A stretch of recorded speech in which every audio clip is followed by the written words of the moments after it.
was in school, I used to hope that when I finish my education, I would like to be a doctor or a teacher.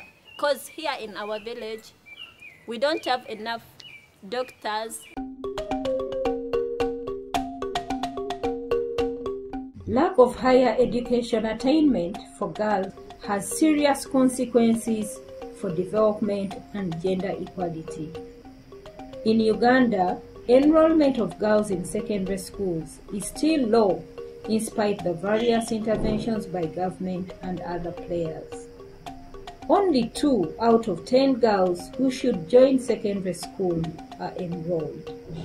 The major reason cited for girls' non-enrollment is the high cost of schooling, as told by Nagawa Prossy, who dropped out in Senior 3.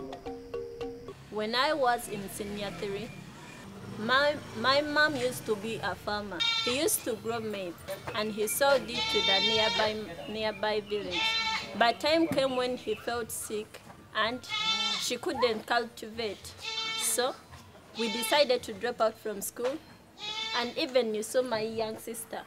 She dropped out when she was in P7.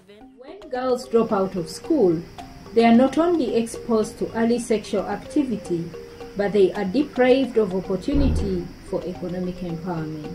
In Uganda, we have a challenge that much as we have universal primary education and universal secondary education, where girls, it gives opportunity for girls to stay in school right from primary through secondary and probably up to college and university. But because of various challenges, girls drop out of school.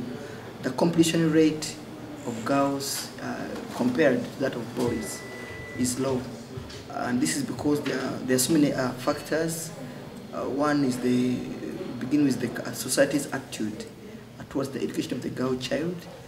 If resources within the family are not favorable, then they give preference to the boys. Even within the context of universal free education in both primary and secondary, so you still find that families have to incur a cost. And if they can't meet the cost, then the girls drop out of school. To help girls realize their dreams, Mrs. Evelyn Oketa has rendered over 20 years of service as a teacher and school administrator. She has tirelessly counseled girls who have had challenges while at school and shares her experience. I would follow up why somebody has dropped out, why someone is not attending. I found it was so useful to find out where a girl stays, what the problem is. And I encourage them to be open with me, to confide in me and tell me the truth. The problems the girls have is school fees. As a think tank, EPRC is proposing 2 interventions to deal with this challenge of low enrollment of girls for secondary education. And we are proposing 2 options. One is providing tuition for the girls to be able to attend secondary education in public day schools, because generally public day schools are cheaper compared to boarding schools. The other option is to provide tuition and also transport for the girls who are living very far away from secondary schools.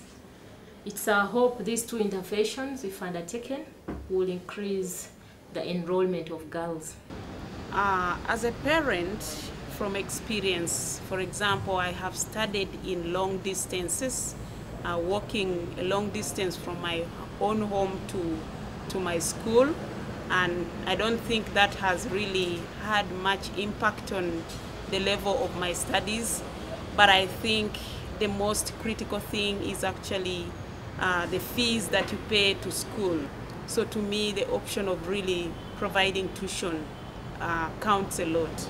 To cut off most of the challenges this girl faces as a result of staying at home and walking to school every day, I would propose an intervention where government should have a policy of providing accommodation for especially the girl child at senior secondary level.